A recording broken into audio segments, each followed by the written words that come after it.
നോമ്പെടുത്തും തിന്നാൻ പറ്റണ വിഭവങ്ങള് കണ്ടുക്കാ.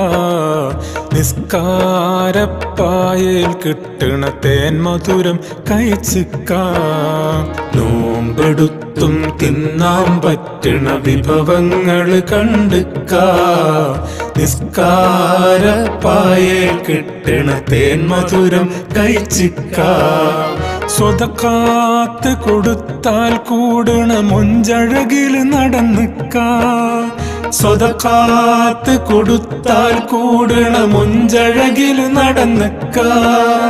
കലിമാത്ത് തൗഹീദിൻ രുചി അതിലെല്ലാം അറിഞ്ഞിക്കാ. നോമ്പെടുത്തും തിന്നാൻ പറ്റണ വിഭവങ്ങള് കണ്ടുക്കാ. നിസ്കാരപ്പായയിൽ കിട്ടണ തേൻ മധുരം